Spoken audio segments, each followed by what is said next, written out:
السلام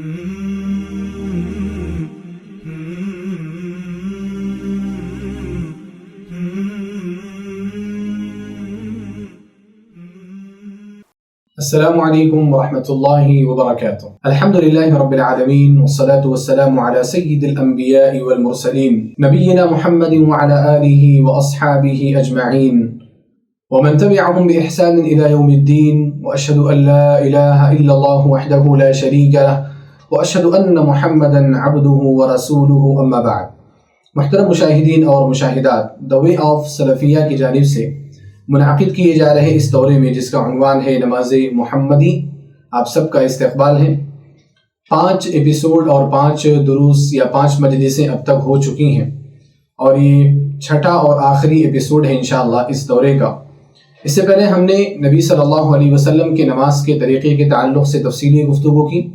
اس کے بعد نماز کے شروط، نماز کے ارکان، نماز کے واجبات اور نماز کے سنن پر بھی گفتگو ہوئی ہے۔ اب ہمارے ساتھ 2 چیزیں باقی رہ گئی ہیں، ایک ہے نماز کے مکروہات اور دوسرے نماز کے مبطلات یعنی محرمات۔ انشاءاللہ آج کے درس میں ان چیزوں کے تعلق سے میں آپ کے سامنے گفتگو کروں گا۔ نماز کے مکروہات،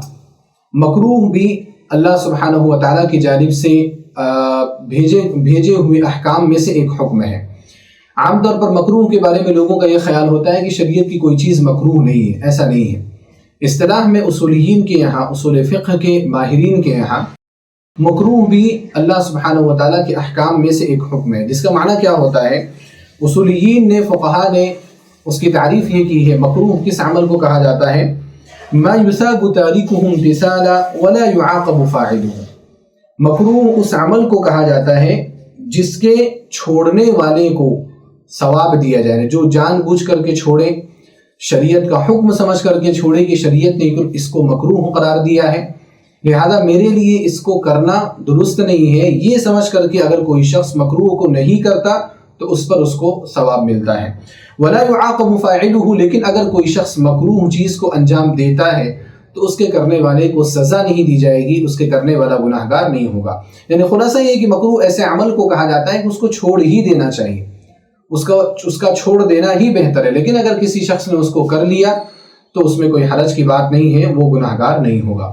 نماز کے مکروہات میں انہی چیزوں کا ذکر کیا جائے گا جن چیزوں کو نماز کے دوران کرنا صحیح نہیں ہے، ناپسند کیا گیا ہے شریعت میں کہ وہ عمل انسان کرے، یعنی اس عمل کے کرنے کی وجہ سے نماز باطل نہیں ہوتی، نماز کا اعادہ بھی نہیں کرنا ہے اور اسی طرح سے سجدہ سہو بھی نہیں کرنا ہے، یعنی یہ ساری چیزیں لازم نہیں ہوتی۔ بس یہ ہے کہ اگر کوئی شخص اس کو جان بوجھ کر کے کرتا ہے، جو مکروہات ابھی ذکر کی جائیں گی، تو وہ شخص اپنی نماز کے خشوع و خضوع کو کھوتا ہے، یا نماز کی وجہ سے ملنے والا جو ثواب ہے اس ثواب کو وہ کھوتا ہے۔ لہذا مکروہ جو بھی چیزیں ہیں، نماز کی مکروہات خاص طور پر نماز کے دوران ان مکروہ چیزوں سے اجتناب کرنے کی اور پرہیز کرنے کی کوشش کرنی چاہیے۔ آئیے دیکھتے ہیں کہ نماز کے مکروہات کیا ہیں۔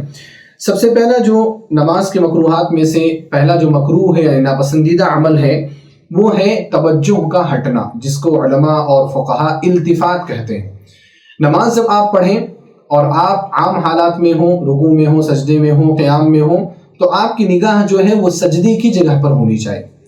اور اگر آپ تشہد میں بیٹھے ہوئے ہیں تو صرف تشہد میں آپ کی جو نگاہ ہے وہ انگلی پر ہونی چاہیے، انگلی کی حرکت پر ہونی چاہیے، ورنہ تشہد کے علاوہ جتنے بھی مواضع ہیں، جتنے بھی جگہیں ہیں نماز کی، ان تمام جگہوں میں ہماری جو نگاہ ہے وہ سجدے کی جگہ پر ہونی چاہیے، تاکہ ہمارا خشوع خضوع برقرار رہے،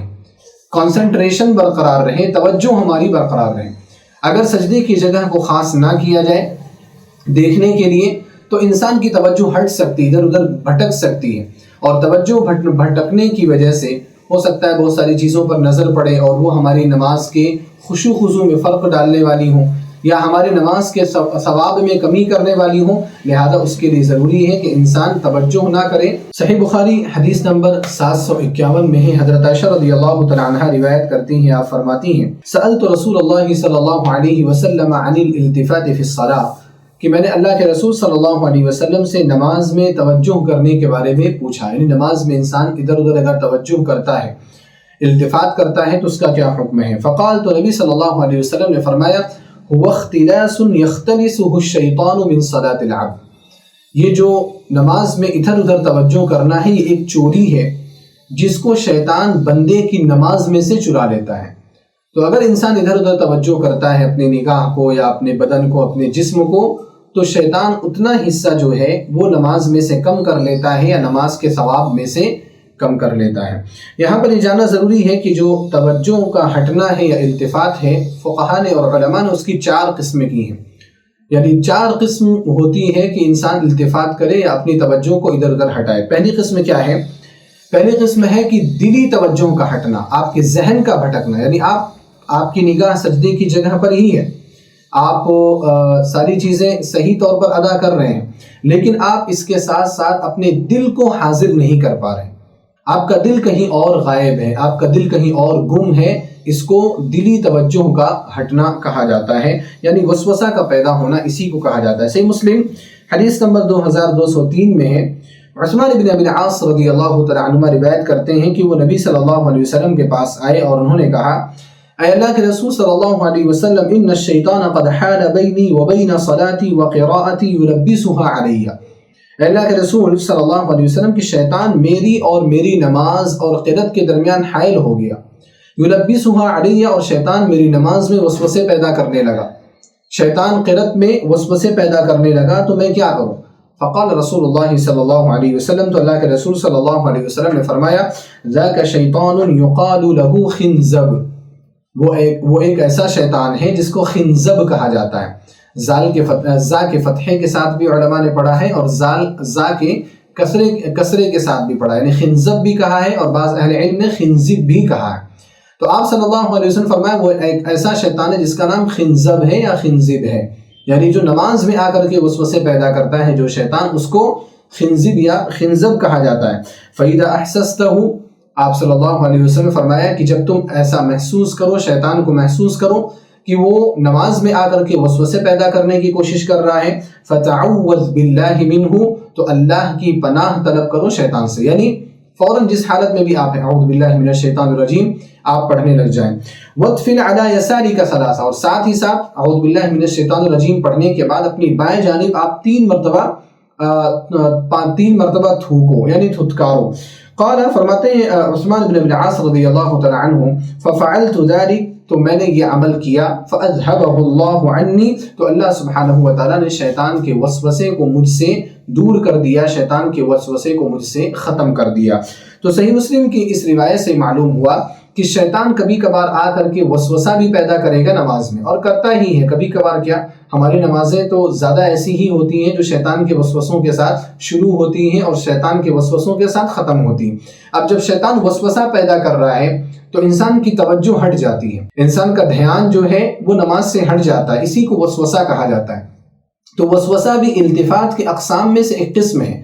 توجہ ہٹنے کی اقسام میں سے ایک قسم ہے، لیکن اس کی وجہ سے نماز باطل نہیں ہوتی۔ اگر وسوسہ پیدا ہو گیا تو آپ کو سجدے سہو بھی نہیں کرنا ہے، لیکن ظاہر سی بات ہے کہ اگر وسوسہ پیدا ہوا تو آپ کا دھیان ہٹا، اور دھیان ہٹنے کی وجہ سے نماز کا جو ثواب مل رہا ہے وہ ثواب آپ کو مکمل طور پر نہیں ملے گا۔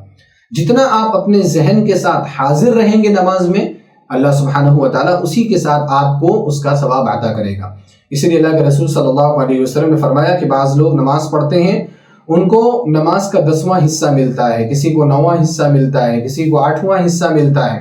کسی کو 4تھا حصہ ملتا ہے۔ کچھ لوگ ایسے ہوتے ہیں جو نماز پڑھ جاتے ہیں، ان کو کچھ بھی نہیں ملتا کیونکہ ان کا ذہن حاضر ہی نہیں رہتا ہے۔ تو لہذا اپنے ذہن کو حاضر کرنا ضروری ہے، ذہن حاضر نہیں رہا تو اس کے حساب سے ثواب میں بھی کمی آئے گی۔ التفات اور توجہ ہٹنے کی جو دوسری قسم ہے کہ انسان اپنے سر کو دائیں بائیں گھمائے، یعنی ہم نماز پڑھ رہے ہیں پھر ادھر بھی ہم دیکھ رہے ہیں، یعنی پورے سر کو ہم پھیر لے رہے ہیں،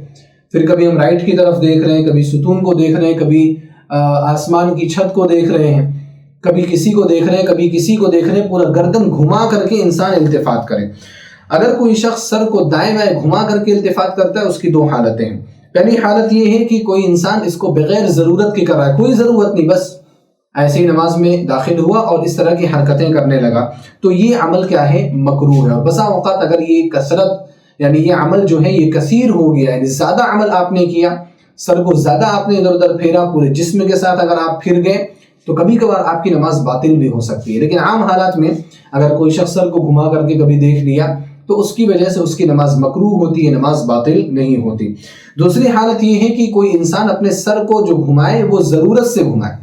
اور شرعی ضرورت ہو، نماز کی ضرورت ہو۔ تو اگر کوئی شخص نماز کی ضرورت کی بنا پر اپنے سر کو گھما کر کے دائیں یا بائیں التفات کرتا ہے، توجہ کرتا ہے، تو اس میں کوئی حرج کی بات نہیں ہے، لیکن شرط کیا ہے کہ شرعی ضرورت ہو۔ اس کی مثال کیا ہے؟ ابھی آپ نے عثمان بن ابی العاص رضی اللہ تعالیٰ عنہ کی حدیث پڑھی، اس میں اللہ کے رسول صلی اللہ علیہ وسلم نے کیا فرمایا کہ جب خنزب شیطان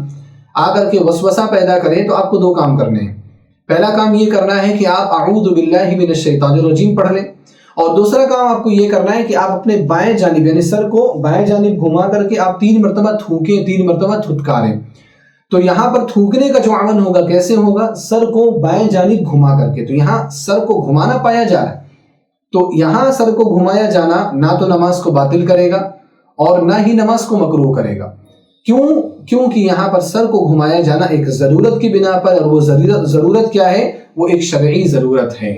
تو شرعی ضرورت کی بنا پر اگر انسان کوئی گھما لیتا ہے اپنے سر کو تو اس میں کوئی حرج کی بات نہیں۔ شرعی ضرورتوں میں سے ایک ضرورت یہ بھی ہو سکتی ہے کہ مثال کے طور پر اگر آپ مسجد میں یا جماعت کے ساتھ نماز پڑھ رہے ہیں اور کوئی گر گیا اور آپ کو ایسا لگا کہ وہ مصیبت میں ہے یا تکلیف میں ہے، تو آپ تھوڑا اس کو سر گھما کر کے آپ اس کو دیکھ سکتے ہیں کہ اگر اس کو آپ کی ضرورت ہو، آپ کے ہیلپ کی، مدد کی ضرورت ہو، تو آپ اپنی نماز توڑ کر کے جا کر کے اس کی مدد کریں۔ تو اگر آپ نے اپنے سر کو گھمایا،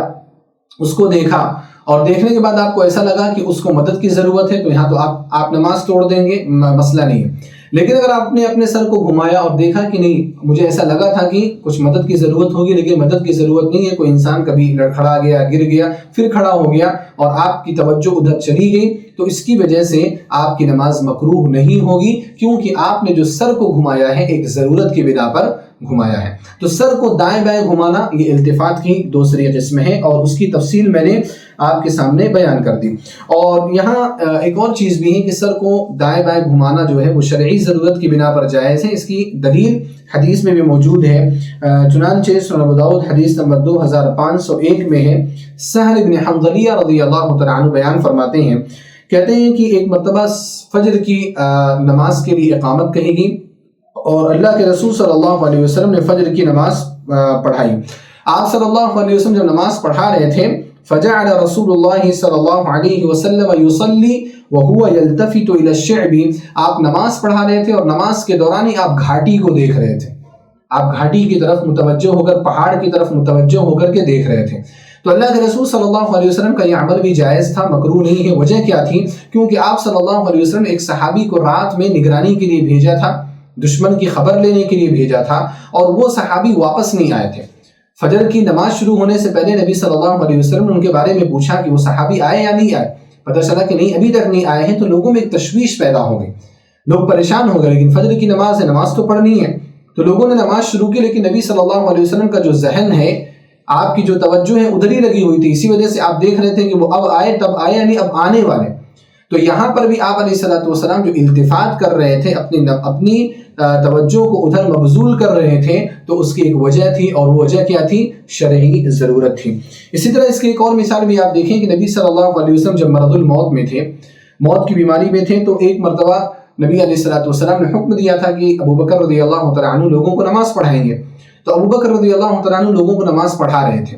تو اتنے میں نبی علیہ السلام کو تھوڑا افاقہ محسوس ہوا اور تھوڑی صحت میں آپ کو تبدیلی محسوس ہوئی، اور آپ نے سوچا سمجھا کہ میں جانے کے لائق ہوں، میں نماز پڑھ سکتا ہوں مسجد میں جا کر کے باجماعت۔ چنانچہ اللہ کے رسول صلی اللہ علیہ وسلم نے پردہ ہٹایا اور آپ نکلنے لگے۔ تو جب آپ نے پردہ ہٹایا، آپ نکلنے لگے، تو اس وقت سارے لوگوں کی نگاہیں نبی صلی اللہ علیہ وسلم کی طرف ہوں گے۔ آپ دیکھیں، مثال کے طور پر یہ جو ہے، یہ نبی علیہ السلام کی مسجد ہے، قبلہ اس طرف ہے، اور یہاں پر حضرت عائشہ رضی اللہ تعالیٰ عنہ کا حجرہ تھا۔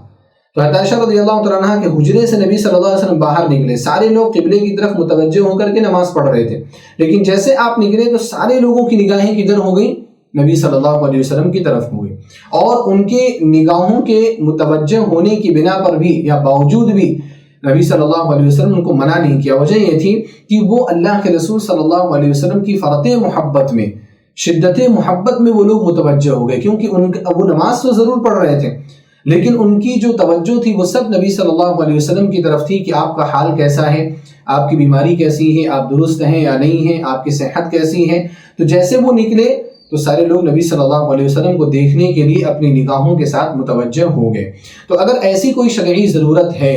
تو انسان نے اگر اپنی توجہ کر لی، سر کو دائیں بائیں گھمایا، تو اس کی وجہ سے اس کی نماز مکروہ نہیں ہوگی۔ لیکن اگر انسان بغیر ضرورت کے اپنے سر کو دائیں بائیں گھمائے گا تو یہ انسان کی نماز کو مکروہ بنا دے گا، اور اگر یہ عمل زیادہ ہو گیا تو کبھی کبھار نماز باطل بھی ہو جاتا ہے۔ ابن عثیمین رحمہ اللہ نے اس کی ایک اور مثال دی ہے اپنی کتاب الشرح الممتع میں، کہتے ہیں کہ وَمِن ذَلِكَ لَوْ كَانَتِ الْمَرْأَةُ عِنْدَهَا صَبِيٌّ، اسی قبیل سے ایک یہ بھی چیز ہے کہ اگر عورت کے پاس بچہ ہے، یعنی کوئی عورت ہے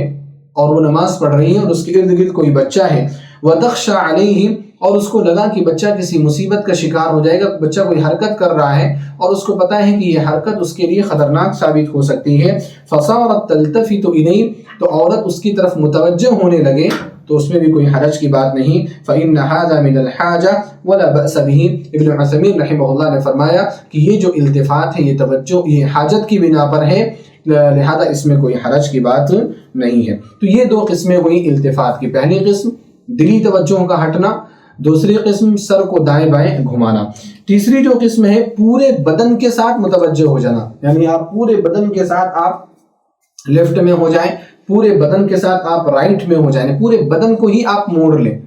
تو اس کی وجہ سے کیا ہوگا، اس کی وجہ سے بھی نماز مکروہ ہوگی، بلکہ نماز باطل ہو جائے گی بسا اوقات، تو اس لیے یہ عمل صحیح نہیں ہے۔ اللہ یہ کہ اس میں نماز باطل کیوں ہوتی ہے؟ کیونکہ اگر انسان اپنے بدن کے ساتھ دوسری طرف متوجہ ہو جاتا ہے تو وہ قبلے کا جو استقبال ہے، اس قبلے کے استقبال کو کھو دیتا ہے، اور آپ نے یہ پڑھا ہے کہ قبلے کا استقبال یعنی قبلہ رخ ہونا، قبلہ رخ ہو کر کے نماز پڑھنا، یہ بھی نماز کے شروط میں سے ہے، یعنی اگر یہ شرط نہ ہو تو نماز آپ کی نہیں ہوگی۔ لہذا اگر کوئی شخص اپنے بدن کے ساتھ متوجہ ہو جاتا ہے تو اس کی نماز باطل ہو جائے گی، الا یہ کہ شدید ضرورت ہو، جیسا کہ ذکر کیا میں نے، جیسے عمر بن خطاب رضی اللہ تعالی عنہ کو جب ابو لولو فیروز نے فجر کی نماز کے دوران خنجر مارا تھا اور آپ کو زخم لگا تھا، تو اس وقت صحابہ کرام جو تھے وہ سارے کے سارے متوجہ ہو گئے۔ اب ظاہر سی بات ہے کہ پورا بدن ان کا متوجہ ہوا، پورے بدن کے ساتھ وہ عمر بن خطاب رضی اللہ تعالیٰ عنہ کے پاس گئے، بعض صحابہ کرام نے اس کو پکڑنے کی بھی کوشش کی اور اس کو پکڑا بھی، تو یہ جو عمل ہوا بہت زیادہ عمل ہوا، یہ بہت زیادہ التفات ہوا۔ لیکن اس کے بعد عمر بن خطاب رضی اللہ تعالیٰ عنہ نے جب کہا کہ تم لوگ اپنی نماز مکمل کرو، عبد الرحمن بن عوف رضی اللہ تعالیٰ عنہ نے مکمل نماز پڑھائی، تو جو حصہ پہلے پڑھ چکے تھے اس کا اعادہ نہیں کیا، یعنی اس کی وجہ سے ان کی پڑھی ہوئی نماز باطل نہیں ہوئی۔ تو لہذا اگر ضرورت کی بنا پر بدن کے ساتھ انسان متوجہ ہو رہا ہے تو اس کی وجہ سے اس کی نماز باطل نہیں ہوگی۔ مثال کے طور پر جیسے میں نے ابھی مثال دی، آپ جماعت کے ساتھ نماز پڑھ رہے ہیں، کوئی شخص گر گیا تو آپ نے اس کو اٹھایا، اب اٹھانے کے لیے ظاہر سی بات ہے کہ آپ بدن کے ساتھ متوجہ ہوں گے، اور کبھی کبھار آپ کا جو قبلے کا جو رخ ہے وہ رخ بھی مس ہوتا ہوا نظر آئے گا، تو کیا ایسی صورت میں آپ کی نماز باطل ہوگی؟ نماز باطل نہیں ہوگی، کیونکہ آپ نے ایک حاجت اور ضرورت کی بنا پر یہ عمل کیا ہے۔ التفات یعنی توجہ کے ادھر ادھر ہٹنے کی چوتھی جو قسم ہے نگاہ کا ادھر ادھر جانا۔ میں نے کئی قسمیں ذکر کی، ایک تو دل کا ادھر ادھر جانا جس کو وسوسہ کہتے ہیں، سر کو دائیں بائیں گھمانا، جسم صحیح سالم رہے، سر کو دائیں بائیں گھمانا، اس کی بھی تفصیل آ گئی۔ تیسری جو قسم ہے پورے بدن کو ہی ادھر ادھر گھمانا۔ اب چوتھی جو قسم ہے یہ سب سے زیادہ پائی جاتی ہے، نگاہ کو ادھر ادھر کرنا۔ کچھ لوگ نماز پڑھتے رہتے ہیں، دیکھتے رہتے ہیں، کبھی گھڑی کو دیکھیں گے، کبھی مسجد کے نقش و نگار کو تاکیں گے، کبھی لوگوں کو دیکھیں گے کہ فلاں آدمی آیا ہے یا نہیں آیا ہے، یعنی ان کی نگاہ سجدے کی جگہ پر نہیں رہتی، حالانکہ نگاہ سجدے کی جگہ پر ہونی چاہیے، جیسا کہ میں نے آپ کے سامنے اس بات کو ذکر کیا ہے۔ تو اگر کوئی شخص نگاہ کو ادھر ادھر کرتا ہے تو اس کی نماز مکروہ ہوتی ہے، یعنی نماز کا ثواب کم ہوتا ہے، اور اللہ کے رسول صلی اللہ علیہ وسلم فرمایا، جیسا کہ عائشہ رضی اللہ تعالیٰ عنہا کی حدیث میں گزرا کہ وہ چوری ہے، واختلاس یختلسہ الشیطان من صلاۃ العبد، جو شیطان بندہ کی نماز میں سے چرا لیتا ہے۔ تو شیطان چرانے کی کوشش کرتا ہے، اب آپ کو نماز سے پہلے روکنے کی کوشش کرے گا، نماز سے نہیں روکیں تو آپ کے نماز میں کمی کرنے کی کوشش کرے گا، اور آپ کے ثواب کو کم کرنے کی کوشش کرے گا۔ لہذا نگاہ جو ہے وہ سجدے کی جگہ پر رکھیں، الا یہ کہ تشہد میں رہتے ہوئے آپ اپنی نگاہ کو اپنی انگلی پر رکھیں، جس انگلی کے ذریعے سے آپ اللہ سبحانہ و تعالیٰ سے دعا کر رہے ہیں۔ تو یہ پہلی چیز ہوئی نماز کے مکروہات میں سے، یعنی توجہ کا ہٹنا، اور اس کی تفصیل میں نے آپ کے سامنے ذکر کی۔ نماز کے مکروہات میں سے جو دوسرا مکروہ عمل ہے وہ یہ ہے کہ نماز کے دوران آنکھیں بند کرنا یا آنکھ بند کر کے نماز پڑھنا۔ کچھ لوگوں کی عادت ہوتی ہے کہ نماز مکمل آنکھ بند کر کے پڑھتے ہیں، تو آنکھ بند کر کے نماز پڑھنا یہ درست نہیں ہے، اللہ کے رسول صلی اللہ علیہ وسلم کا یہ عمل نہیں تھا۔ امام احمد رحمہ اللہ نے آنکھ بند کر کے نماز پڑھنے کو مکروہ قرار دیا، بلکہ آپ نے یہ بھی کہا کہ وہ فعل الیہود، یہود کا فعل ہے۔ یہود ایسا کیا کرتے ہیں کہ اپنی آنکھوں کو بند کر کے وہ نماز پڑھا کرتے ہیں،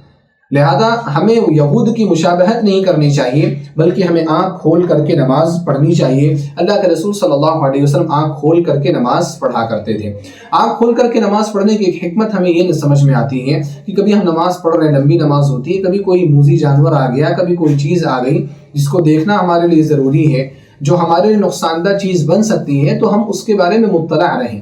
ہم اس کے بارے میں باخبر رہیں۔ ایسا نہ ہو کہ ہم اللہ کی عبادت میں مصروف ہیں اور کوئی چیز ہمیں نقصان پہنچا کر کے چلی جائے، کوئی چیز ہمیں ایذا پہنچا کر کے چلی جائے۔ اس وجہ سے ہمیں اپنی نگاہ کو کھول کر کے نماز پڑھنی چاہیے۔ اللہ یہ کہ بعض اہل علم نے کہا ہے کہ اگر آنکھ کو بند کرنا آپ کے لیے ضروری ہو تو آپ آنکھ بند بھی کر سکتے ہیں۔ کبھی کبھار کیا ہوتا ہے کہ آپ نماز پڑھ رہے ہیں، نماز کے دوران کوئی آپ نے نماز سے پہلے اس کو محسوس نہیں کیا، لیکن نماز کے دوران آپ نے محسوس کیا کوئی تصویر ہے سامنے،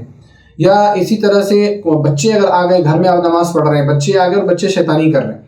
بچے ادھر شور شرابہ کر رہے ہیں، تو کوئی ادھر جا رہا ہے کوئی ادھر بھاگ رہا ہے، آپ کی نگاہ ادھر ادھر متوجہ ہو رہی، ایسی صورت میں آپ تھوڑی دیر کے لیے آپ آنکھ بند کر سکتے ہیں، پھر کھولتے رہیے، اس کو بند کریے کھولیے، لیکن یہاں یہیں پر آپ کو اجازت دی گئی ہے، ورنہ عام حالات میں آنکھ کھول کر کے آپ کو نماز پڑھنی چاہیے۔ نماز کے مکروہات میں سے تیسرا جو مکروہ عمل ہے وہ یہ ہے کہ جب انسان سجدہ کرے تو سجدے میں اپنے بازوؤں کو پھیلا دے۔ بات کیا ہوئی تھی اس سے پہلے، طریقہ کیا بتایا گیا تھا کہ جب آپ سجدے میں جائیں تو آپ کی کہنی کا حصہ جو ہے وہ زمین سے اٹھا ہوا ہونا چاہیے۔ کچھ لوگ پورا ہاتھ پھیلا دیا کرتے ہیں، اللہ کے رسول صلی اللہ علیہ وسلم نے اس عمل سے منع کیا ہے۔ صحیح بخاری حدیث نمبر 822، صحیح مسلم حدیث نمبر 493 ہے۔ انس بن مالک رضی اللہ تعالیٰ عنہ روایت کرتے ہیں کہ اللہ کے رسول صلی اللہ علیہ وسلم نے فرمایا، اعتدلوا فی السجود، سجود اعتدال کے ساتھ کیا کرو، سکون اور اطمینان کے ساتھ کیا کرو۔ ولا یبسط احدکم ذراعیہ بساط الکلب، اور تم میں سے کوئی بھی شخص اپنے دونوں ہاتھوں کو سجدے میں کتے کے بچھانے کی طرح سے نہ بچھائے۔ اللہ کے رسول صلی اللہ علیہ وسلم نے کتا جس طرح سے ہاتھ اپنے بچھا کر کے بیٹھتا ہے، آپ علیہ السلام نے سجدے کے دوران اس عمل سے منع کیا ہے۔ تو لہذا پتہ یہ چلا کہ اپنے بازو کو پھیلا کر کے سجدہ کرنا یہ مکروہ عمل ہے۔ اس کو مکروہ کیوں قرار دیا گیا؟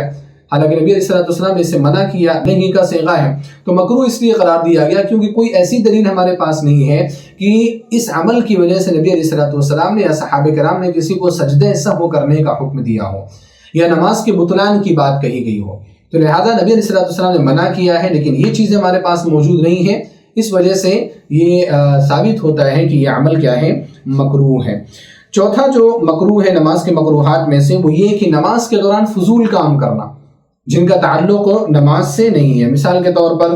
ہاتھ، پیر، داڑھی، کپڑا یا کنکری وغیرہ سے کھیلنا۔ کچھ لوگ اپنے کپڑوں کو صحیح کرتے رہتے ہیں، کچھ لوگ داڑھیوں کے ساتھ ہی کھیلتے رہتے ہیں، کچھ لوگ چبانے بھی لگتے ہیں، یا اسی طرح سے کچھ لوگ اپنے پین وغیرہ یا کوئی بھی ایک چیز لے کر کے وہ کھیلنے لگتے ہیں اور نماز سے ان کی توجہ ہٹ جاتی ہے۔ تو کوئی فضول کام اگر ہے جس کا تعلق نماز سے نہیں ہے تو اس کو نماز کے دوران کرنا یہ عمل بھی کیا ہے، مکروہ ہے۔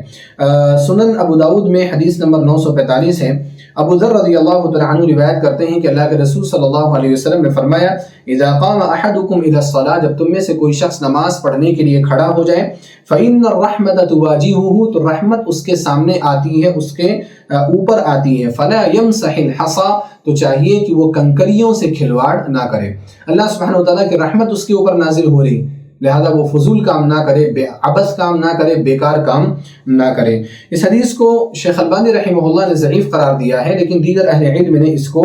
حسن قرار دیا ہے۔ اسی طرح سے سنن ابو داؤد کی حدیث نمبر 946 ہے اور اس کی اصل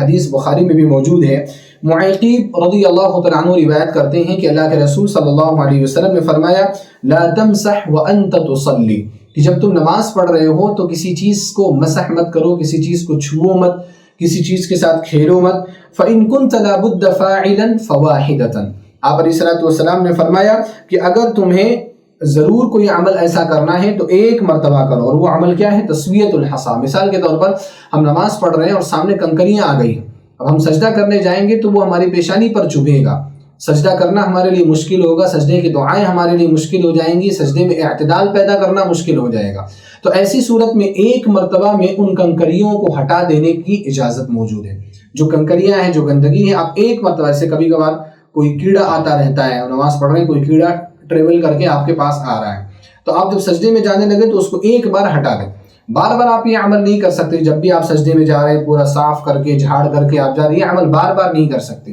ایک بار آپ کریے اور ایک بار کرنے کے بعد آپ خاموش ہو جائیے۔ کوئی بھی کام جو نماز سے تعلق نہیں رکھتا، آپ اس کام کو نماز کے دوران نہ کریں۔ نماز کے مکروہات میں سے جو پانچواں مکروہ عمل ہے وہ یہ ہے کہ نماز کے دوران کمر میں ہاتھ رکھنا۔ رکوع سے جب لوگ کھڑے ہوتے ہیں نا تو لوگوں کی بڑی عجیب عجیب حرکتیں ہوتی ہیں، بہت الگ الگ عمل کیا کرتے ہیں۔ رکوع کے بعد اگر انسان کھڑا ہو تو اس کے لیے سنت کیا ہے کہ وہ ارسال کرے، اپنے ہاتھوں کو چھوڑ کر کے کھڑا رہے۔ کچھ لوگ کیا ہے، ہاتھ باندھ کر کے کھڑے ہو جاتے ہیں، مطلب سینے پر ہاتھ نہیں، وہ تو دوسرا عمل ہے۔ ایسے ہی کھڑے ہیں تو اس کو ہاتھ باندھ لیے یا گھڑی سے ہی کر رہے ہیں یا کچھ بھی کر رہے ہیں۔ دوسرا جو عمل ہے وہ یہ ہے کہ اختلاف کے ساتھ بعض اہل علم نے کہا، امام احمد رحمہ اللہ وغیرہ نے اجازت دی ہے کہ انسان اپنے سینے پر ہاتھ باندھ لے۔ اس کے بارے میں تفصیل گزر چکی۔ ان دو طریقوں کے علاوہ کوئی طریقہ نہیں ملتا، یعنی آپ تو ہاتھ چھوڑ دیں یا تو ہاتھ کو سینے پر باندھ لیں۔ اس کے علاوہ رکوع کے بعد کوئی اور طریقہ نہیں ملتا۔ تو رکوع کے بعد انسان الگ الگ عمل کرتے رہتے ہیں، کچھ لوگ ہاتھوں کو باندھ لیتے ہیں، کچھ اور کرتے ہیں، کچھ اپنا موبائل سائلنٹ کرنے لگ جاتے ہیں، یا کچھ لوگ کیا ہے کبھی کبھار کمر میں ہاتھ رکھ لیتے ہیں۔ تو خصوصاً نماز کے دوران کمر پر ہاتھ رکھنا کسی بھی حالت میں، چاہے قیام کی حالت میں ہو چاہے قوما کی حالت میں ہو، کمر میں ہاتھ رکھنا مکروہ ہے۔ صحیح بخاری حدیث نمبر 1220، صحیح مسلم حدیث نمبر 545 ہے۔ ابو ہریرہ رضی اللہ تعالیٰ عنہ بیان فرماتے ہیں کہ نہی ان یصلی الرجل مختصرا، کہ اس بات سے منع کیا گیا ہے کہ آدمی اپنے خاصرے پر یعنی اپنے کمر پر ہاتھ رکھ کر کے نماز پڑھے۔ اس کی وجہ کیا ہے، کیوں منع کیا گیا ہے کمر پر ہاتھ رکھ کر کے نماز پڑھنے سے؟ اس کی کئی وجہ ملتی ہے۔ ایک تو پہلی وجہ یہ ہے کہ یہ یہود کا عمل ہے، چنانچہ صحیح بخاری حدیث نمبر 3458 میں ہے، عائشہ رضی اللہ تعالیٰ عنہا نے فرمایا اس حدیث کے بعد کہ ان الیہود تفعلہ، کہ یہود اس عمل کو کرتے ہیں کہ وہ کمر میں ہاتھ رکھ کر کے نماز پڑھتے ہیں، لہذا یہ عمل درست نہیں ہے۔ دوسری وجہ یہ ہے اس کو منع کرنے کی کہ اس میں شیطان کے ساتھ مشابہت ہے، چنانچہ مصنف ابن ابی شیبہ میں عبداللہ بن عباس رضی اللہ تعالیٰ عنہما کا قول موجود ہے، آپ نے فرمایا فیہ تشبہ بالشیطان، کہ اس عمل میں شیطان کے ساتھ مشابہت پائی جاتی ہے، شیطان یہ عمل کرتا ہے۔ تیسری وجہ یہ ہے کہ یہ متکبرین کا طریقہ ہے، کمر پر ہاتھ رکھ کر کے کھڑا ہونا، یہ تکبر کرنے والوں کا طریقہ اہل علم نے ذکر کیا ہے، لہذا نماز میں تکبر والی چیزوں سے انسان کو بچنا چاہیے۔ نماز کے مکروہات میں سے جو چھٹا مکروہ اور ناپسندیدہ عمل ہے وہ یہ ہے کہ نماز کے دوران تشبیک کرنا، تشبیک یعنی انگلیوں کو انگلیوں میں داخل کرنا نماز کے دوران، اور اسی طرح سے انگلیوں کو توڑنا، جو انگلیاں انسان توڑتے رہتے ہیں نماز کے دوران، یہ مکروہ عمل ہے۔ عام حالات میں بھی یہ صحیح نہیں ہے، خاص طور پر انگلی توڑنا جو ہے یہ مجلس کے آداب کے خلاف ہے۔ تو مجلس کا جو ادب ہے اس میں یہ ہے کہ انسان اپنے آپ کو ٹھیک ٹھاک رکھے، وہ انگلیوں کو نہ توڑتا رہے۔ خاص طور پر نماز میں ہمیں تشبیک نہیں کرنا ہے اور نہ ہی انگلیوں کو توڑنا ہے۔ سنن ابو داؤد حدیث نمبر 562 میں ہے، کعب بن عجرہ رضی اللہ تعالیٰ عنہ روایت کرتے ہیں کہ اللہ کے رسول صلی اللہ علیہ وسلم نے فرمایا، اذا توضأ احدکم، جب تم میں سے کوئی شخص وضو کرے، فاحسن وضوءه، اور اچھے سے وضو کرے، ثم خرج عامدا الى المسجد، پھر مسجد کی طرف نکلنے کے ارادے سے وہ نکلے، فلا يشبكن يديه، تو اپنے ہاتھوں کو گتھم گتھا نہ کرے، اپنے ہاتھوں کی انگلیوں کو انگلیوں میں داخل نہ کرے، فإنه في صلاة، کیونکہ وہ نماز میں۔ اس حدیث سے یہ پتہ چلا کہ تشبیک کا جو عمل ہے وہ دو حالتوں میں ممنوع ہے۔ پہلا یہ کہ جب آپ وضو کر چکے ہوں اور فرض نماز کے ارادے سے آپ مسجد سے نکل چکے ہوں تو اس دوران بھی تشبیک کا عمل ممنوع ہے۔ منع کرنے کی وجہ کیا ہے؟ منع کرنے کی وجہ یہ ہے کہ انسان نماز میں، فإنه في صلاة، نبی علیہ السلام نے کہا کہ وہ نماز میں، اور نماز میں عمل درست نہیں ہے۔ اور دوسرا جو مقام ہے وہ یہ کہ نماز کے دوران بھی انسان اس عمل کو نہیں کر سکتا۔ یہ کہاں سے پتہ چلا؟ حدیث کے اسی ٹکڑے کے فإنه في صلاة، کہ انسان نماز میں، یعنی نماز کے دوران یہ عمل نہیں کر سکتے۔ تو نماز سے پہلے جب آپ وضو کر چکے ہوں پھر بھی آپ نماز میں رہتے ہیں، حکمی طور پر معنوی طور پر، تو وہاں بھی یہ عمل کرنا درست نہیں ہے، اور نماز کے دوران یہ عمل کرنا تو بدرج اولا درست نہیں ہے۔ نماز کے بعد انسان تشبیہ کر سکتا ہے، آپ نماز سے فارغ ہو گئے، سلام پھیر دیا، تشبیہ کرنے کی ضرورت پڑی تو آپ کر سکتے ہیں۔ اللہ کے رسول صلی اللہ علیہ وسلم ایک مرتبہ جو سجدہ سہو والی جو روایت ہے کہ آپ نے ظہر کی نماز 2 رکعت پڑھا دی تھی، تو 2 رکعت پڑھانے کے بعد آپ جا کر کے ٹیک لگا کر کے ایسے تشبیہ کر کے نبی صلی اللہ علیہ وسلم کھڑے ہوئے تھے۔ تو یہ نماز کے بعد کا معاملہ ہے۔ جہاں تک بات ہے انگلیوں کو توڑنے کے مکروہ ہونے کی، تو مصنف ابن ابی شیبہ میں ایک روایت ہے، شعبہ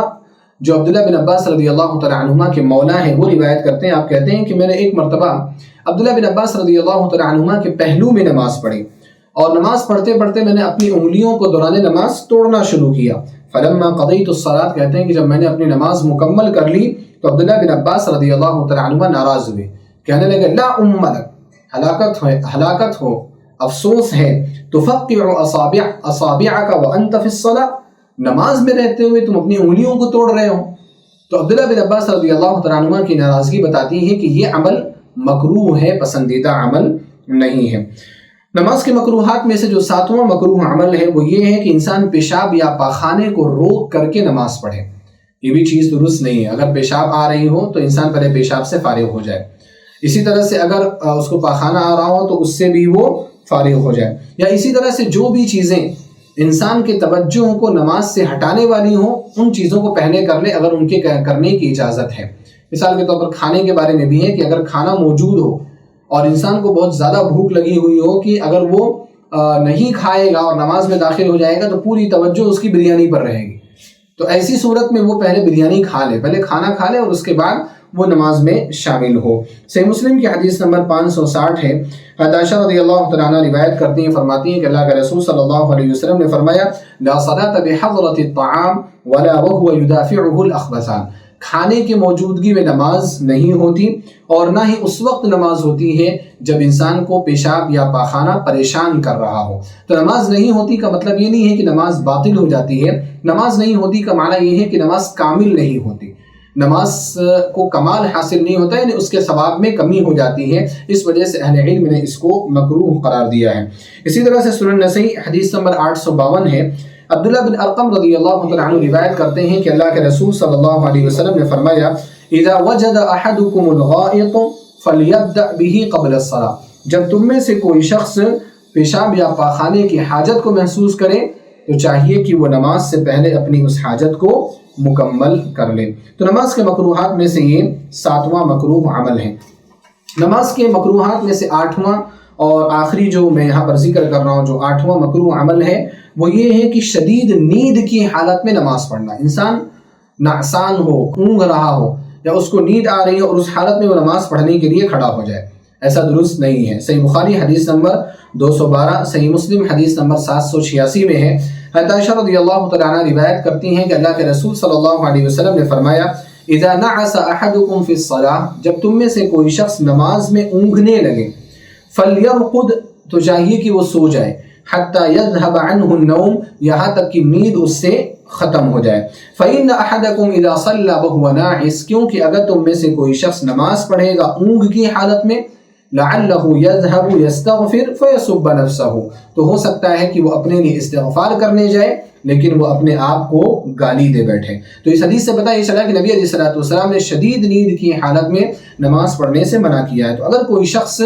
شدید نیند کی حالت میں نماز پڑھتا ہے تو اس کی نماز مکروہ ہوگی، لیکن یہاں پر خوش ہونے کی ضرورت نہیں ہے۔ میں سمجھتا ہوں کہ بہت سارے لوگ یہ بولے ہوں گے یا سوچ رہے ہوں گے کہ اب فجر کی نماز میں سونے کا موقع مل گیا، ایسا نہیں ہے۔ اہل علم نے کہا ہے کہ یہ جو حدیث ہے یہ نوافل کے لیے، یعنی اگر آپ تہجد کے لیے اٹھے ہوئے اور بہت نیند آ رہی تو آپ سو جائیے، چھوڑ دیجیے، لیکن فرائض جو ہیں، فرض نمازیں جو ہیں وہ تو آپ کو وقت کے اندر ہی پڑھنی۔ ہاں یہ ممکن ہے کہ کبھی فرض نماز کے لیے آپ اٹھے ہوں اول وقت میں اور اس وقت آپ کو بہت زیادہ نیند آ رہی ہو، اونگ آ رہی ہو، اس وقت آپ سو سکتے ہیں، لیکن یہ سونا بھی اسی وقت صحیح ہوگا یا شرعی عذر شمار کیا جائے گا جب آپ پہلے سے احتیاط کے ساتھ سوئے ہوئے۔ ایسا نہیں کہ راتوں کو دیر تک جاگیں اور پھر آپ سونے کی عادت بنائیں، پھر آپ یہ بہانہ کر کے نہ اٹھیں کہ نیند بہت آ رہی ہے۔ اگر کوئی شخص پہلے سے احتیاط کے ساتھ رہا وقت پر سویا، جلدی سویا، پھر اس کے بعد بھی کبھی ایسی حالت ہو گئی کہ اونگ آ رہی ہے تو اس کو اجازت دی جا سکتی ہے کہ آپ تھوڑا وقت سو لیں، لیکن فجر کی جو نماز ہے اس کو وقت سے پہلے پہلے آپ کو مکمل کرنی ہے۔ آپ سورج کے نکلنے سے پہلے پہلے آپ کو وہ نماز پڑھ لینی ہے۔ تو جہاں یہ جو چھوٹ ہے نا، عمومی طور پر یہ نوافل کے بارے میں ہے، فرائض کے بارے میں نہیں ہے۔ فرائض تو وقت کے اندر اندر ہی آپ کو پورے کرنے ہیں۔ تو یہ نماز کے چند مکروہات ہوئے جو میں نے آپ کے سامنے ذکر کیے ہیں۔ 8 مکروہات کے بارے میں ہم نے گفتگو کی ہے۔ آخری جو مبحث ہمارا باقی رہ گیا ہے اس دورے کا وہ یہ ہے کہ نماز کے محرمات، مکروہات کے بعد محرمات۔ محرمات یعنی حرام چیزیں جن کو کیا ہی نہیں جا سکتا، اور ان کا حکم کیا ہے؟ حرام چیزوں کا کوئی انسان اگر نماز کے دوران ارتکاب کرے گا تو نماز فوراً باطل ہو جائے گی، یعنی اس کو نماز توڑ دینی چاہیے اور نئے سرے سے اس کو نیت باندھ کر کے نماز کو شروع کرنی چاہیے۔ اسی وجہ سے بہت سارے اہل علم نماز کے جو محرمات ہیں اس کو مبطلات بھی کہتے ہیں۔ مبطلات یعنی نماز کو باطل کرنے والی اشیاء، نماز کو باطل کرنے والی چیزیں۔ اب نماز کے محرمات یعنی مبطلات کیا ہیں؟ تو میں یہاں پر 5 محرمات اور مبطلات کا ذکر کروں گا۔ سب سے پہلا جو مبطل عمل ہے، محرم عمل ہے، حرام عمل ہے نماز کے دوران کیا جانے والا، وہ یہ کہ انسان عام گفتگو کرے، عام بول چال نماز کے دوران حرام ہے۔ کوئی شخص اگر نماز کے دوران اگر بولنے لگا قصداً ارادتاً تو اس کی نماز باطل ہو جاتی ہے، اس کو نماز وہیں پر توڑ دینی چاہیے اور پھر اس کے بعد اس کو نئے سرے سے نماز پڑھنی چاہیے۔ صحیح مسلم حدیث نمبر 539، صحیح بخاری حدیث نمبر 1200 میں ہے۔ زید بن ارقم رضی اللہ تعالیٰ عنہ بیان فرماتے ہیں کہ کننا نتکلم فی الصلاۃ، شروع اسلام میں جب نماز فرض ہوئی تھی تو ہم نماز کے دوران گفتگو کیا کرتے تھے۔ یکلم الرجل صاحبہ وہو الی جنبہ فی الصلاۃ، کہ آدمی جو اپنے پہلو میں لوگ رہتے تھے ان سے بات کر لیتا تھا نماز کی حالت میں، یعنی بھی خیریت ہے نہیں ہے، کیا چل رہا ہے، یہ ساری باتیں ہو جاتی تھیں۔ حتی نزلت وقوموا للہ قانتین، یہاں تک کہ اللہ سبحانہ وتعالیٰ نے قرآن کریم کی اس آیت کو نازل کیا کہ وقوموا للہ قانتین، پورے خشوع اور خضوع کے ساتھ اللہ تعالیٰ کے لیے کھڑے ہو کر کے نماز ادا کیا کرو۔ تو جب یہ آیت نازل ہوئی تو اللہ کے رسول صلی اللہ علیہ وسلم نے لوگوں کو خاموش رہنے کا حکم دیا۔ زید بن ارقم رضی اللہ تعالیٰ عنہ بیان فرماتے ہیں فَأُمِرْنَا بِالسُّكُوتِ وَنُهِينَا عَنِ الْكَلَامِ، تو ہمیں نماز کے دوران خاموش رہنے کا حکم دے دیا گیا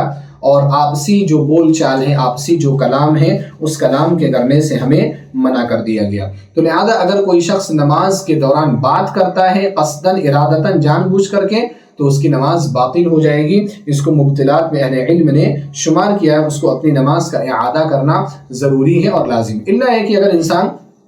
غیر ارادی طور پر اگر اس نے کچھ بول دیے، کچھ کلمات اس نے بول دیے تو اس سے اس کی نماز پر کوئی فرق نہیں پڑے گا۔ جیسے نیند کی حالت میں لوگ کچھ بولنے لگ جاتے ہیں تو ایسی صورت میں نماز باطل نہیں ہوگی، لیکن جان بوجھ کر کے اگر یہ عمل کیا جائے تو نماز باطل ہو جائے گی۔ نماز کے محرمات اور مبطلات میں سے دوسرا محرم عمل، دوسرا مبطل عمل جو ہے وہ ہے کہ قہقہا لگا کر کے ہنسنا۔ ایک ہوتا ہے دیکھو مسکرانا اور ایک ہوتا ہے ہنسنا۔ نماز کے دوران کوئی چیز یاد آئی، انسان مسکرایا تو مسکرانا بھی صحیح نہیں ہے، مکروہات میں سے مسکرانا بھی نہیں چاہیے، لیکن اگر مسکرایا تو اس کی نماز پر اثر نہیں پڑتا، لیکن اگر اس نے ہنس دیا آواز کے ساتھ تو بہت سارے اہل علم کے نزدیک اس کی وجہ سے اس کی نماز باطل ہو جایا کرتی ہے۔ نماز کے محرمات اور مبطلات میں سے تیسرا جو محرم عمل ہے وہ یہ ہے کہ ہوا کا خارج ہو جانا۔ اگر ہوا خارج ہو جائے تو انسان کی نماز باطل ہو جاتی ہے، اس کو وہیں سے نماز چھوڑ دینی ہے اور نماز چھوڑنے کے بعد پھر سے اپنے وضو کو برقرار رکھنا ہے یا وضو کرنا ہے اور اس کے بعد نماز میں شامل ہونا ہے۔ صحیح مسلم حدیث نمبر 363 میں ہے، ابو ہریرہ رضی اللہ تعالیٰ عنہ روایت کرتے ہیں کہ اللہ کے رسول صلی اللہ علیہ وسلم نے فرمایا اذا وجد احدکم فی بطنہ شیئا، جب تم میں سے کوئی شخص اپنے پیٹ میں کچھ محسوس کرے کہ کوئی آواز پیدا ہو رہی ہے، فاشکل علیہ اخرج منہ شیء ام لا، پھر اس کے بعد اس کو شبہ ہو جائے کہ کیا اس کے پیٹ سے کوئی چیز نکلی، یعنی ہوا خارج ہوئی یا نہیں ہوئی،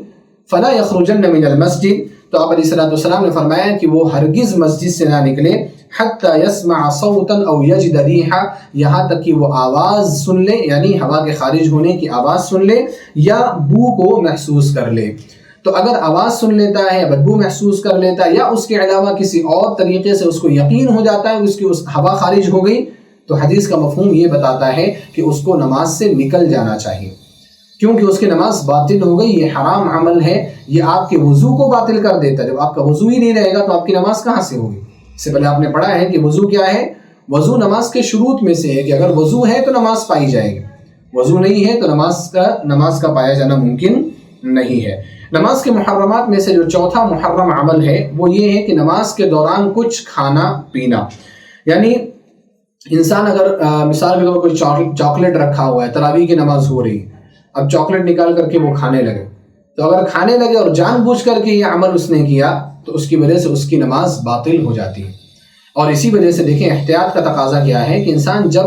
نماز پڑھنے کے لیے آئے نا تو وہ اپنے منہ کو اچھی طرح سے صاف کر لے۔ کبھی کبھار کیا ہوتا ہے لوگ الگ سے تو نہیں نکالتے لیکن اپنے دانتوں میں پھنسے ہوئے گوشت کے ٹکڑوں یا اس کے علاوہ کھانے کے ٹکڑوں کو نکال کر کے اس کو کھاتے ہیں، تو اس سے نماز باطل تو نہیں ہوگی لیکن یہ چیز بھی درست نہیں ہے۔ اللہ کے رسول صلی اللہ علیہ وسلم جب کوئی ایسی چیز کھا پی کر کے نماز پڑھتے ہیں جس کی چکناہٹ ہوتی یا جس کے دانت میں پھنسنے کا اندیشہ ہوتا تو آپ صلی اللہ علیہ وسلم اچھے سے کلی کر لیا کرتے تھے تاکہ وہ چکناہٹ نماز میں اس کا احساس نہ ہو، نماز میں اس کا مزہ نہ آئے یا نماز میں اس کی بو نہ آئے۔ تو اس لیے ہمیں چاہیے کہ ہم کھانا پینا یا اس کے مشابہ عمل سے اپنے آپ کو محفوظ رکھیں۔ نماز کے محرمات اور مبتلات میں سے پانچواں اور آخری جو محرم عمل ہے، مبتل عمل ہے، وہ یہ ہے کہ زیادہ حرکت کرنا۔ اس کا تذکرہ بھی کئی مرتبہ اس سے پہلے آ چکا کہ اگر آپ ضرورت سے زیادہ حرکت کرتے ہیں تو اس کی وجہ سے آپ کی نماز باطل ہو جاتی ہے، کیونکہ نماز میں عام جو چیزیں ہیں وہ حرام ہیں اور عام چیزوں میں سے انسان کا حرکت کرنا بھی وہ چیز بھی حرام ہے۔ لہذا اگر کوئی شخص جان بوجھ کر کے اگر وہ حرکت زیادہ کرتا ہے تو یہ حرام عمل ہے اور اس کی وجہ سے اس کی نماز باطل ہو جائے گی۔ اب زیادہ حرکت کس کو کہتے ہیں؟ علماء کا اختلاف ہے اس سلسلے میں، چنانچہ حنفیہ یہ کہتے ہیں کہ زیادہ حرکت کا ضابط یہ ہے کہ انسان کو اس حرکت کرنے کے بعد کوئی شک ہی باقی نہ بچے کہ اب وہ نماز میں، یعنی اتنا زیادہ وہ حرکت کر لے کہ وہ خود یہ سمجھنے لگے کہ میں نماز میں نہیں ہوں۔ تو اتنی حرکت اگر انسان کر لیتا ہے کہ اس کو خود کو لگنے لگتا ہے کہ میری نماز اب باقی نہیں رہی، تو اب اس عمل کی وجہ سے یا اس کثیر عمل کی وجہ سے نماز باطل ہو جائے گی۔ شافعیہ یہ کہتے ہیں کہ زیادہ حرکت کس کو بولتے ہیں کہ انسان اگر ایک قدم چلتا ہے یا دو قدم چلتا ہے تو یہ کم حرکت ہے، یہ عمل قلیل ہے، لیکن اگر 3 قدم چلتا ہے یا 3 قدم سے زیادہ انسان اگر چلتا ہے تو یہ چیز عمل کثیر میں آئے گی اور اس کی وجہ سے اس کی نماز باطل ہو جائے گی۔ تو خلاصہ یہ نکلا کہ جو حرکت ہے، حرکت انسان کو کرنی نہیں ہے نماز کے دوران۔ اگر زیادہ حرکت ہے، عمدن ہے، اور نماز کے حاجت یا نماز کی مصلحت سے اس کا کوئی تعلق نہیں ہے تو نماز باطل ہو جائے گی۔ اور میں نے یہ بات اس لیے کہی کہ نماز کی مصلحت سے اس کا کوئی تعلق نہیں ہے، یعنی کبھی کبھار انسان کو نماز کی اچھائی کی وجہ سے حرکت کرنا پڑتا ہے، تو اگر نماز کی اچھائی کی وجہ سے آپ نے حرکت کیا ہے تو آپ کی نماز باطل نہیں ہوگی۔ مثال کے طور پر آپ نے سترہ رکھا تھا، کسی آدمی کو سترہ بنایا تھا اور آپ نماز پڑھ رہے تھے، وہ آدمی اٹھ کر کے چلا گیا اور سامنے ستون جو ہے وہ دور ہو گیا، تو آپ اگر 1-2 قدم بڑھ کر کے آگے ستون کو سترہ بنا لیتے ہیں تو اس عمل کو بھی صحابہ کرام نے اور سلف نے معیوب نہیں مانا ہے، یہ عمل کثیر میں داخل نہیں ہوگا۔ اسی طرح کبھی کبھار باجماعت نماز پڑھتے ہیں، کسی کا وضو ٹوٹ گیا یا کوئی شخص اگر کسی بنا پر درمیان کے صف سے نکل گیا تو اس صف کو پورا کرنا یہ ہمارے لیے ضروری ہے، بلکہ وہ ایک مستحب عمل ہے۔ اللہ کے رسول صلی اللہ علیہ وسلم نے فرمایا کہ اس قدم سے بہتر کوئی قدم نہیں ہے جو قدم انسان کسی صف کو مکمل کرنے کے لیے بڑھائے۔ تو اگر سامنے سے کوئی انسان نکل گیا ہے تو پیچھے سے کوئی شخص آگے بڑھ کر کے اس کی صف کو مکمل کرے، اس کے پیچھے والا آگے بڑھ کر کے دوسری صف کو مکمل کرے۔ تو ان لوگوں کا یہ جو عمل ہے یہ عمل کثیر تو ہے لیکن اس کا تعلق نماز کی مصلحت سے ہے، تو نماز کی مصلحت سے جب تک اس کا تعلق ہے تو اس کی وجہ سے نماز باطل نہیں ہوگی، لیکن اگر نماز کی مصلحت سے اس کا تعلق نہ ہو تو نماز باطل ہو جاتی ہے۔ تو یہ دیکھیں یہ نماز کے محرمات ہیں۔ الحمدللہ ہم نے بہت مفصل طور پر آپ کے سامنے نماز کا طریقہ رکھا ہے اور یہ ترتیب بہت بہترین ہے، اس کو آپ بار بار سنیں، نماز کے تعلق سے پیدا ہونے والے اشکالات انشاءاللہ ضرور دور ہوں گے۔ ہم نے نماز کا طریقہ شروع میں مکمل بتایا کہ آپ نماز کیسے پڑھیں، نماز محمدی کیا ہے، پھر نماز کے شروط، ارکان، واجبات، سنن، مکروہات اور محرمات، 6 چیزوں پر ہم نے تفصیلی گفتگو کی، اور ان چیزوں کو جاننے کے بعد اگر نماز کے تعلق سے کبھی کوئی غلطی ہو گئی تو انسان اپنی غلطی کی اصلاح کر سکتا ہے، اپنے آپ کو درست کر سکتا ہے، سجدہ سہو کہاں کرنی ہے، سجدے سہو کہاں نہیں کرنا ہے، یہ ساری چیزیں اس کو پتہ چلیں گی کہ اس چھوٹے ہوئے عمل کا تعلق کس سے ہے۔ میں اللہ سبحانہ و تعالیٰ سے دعا کروں گا کہ الہ العالمین تو ہم سب کو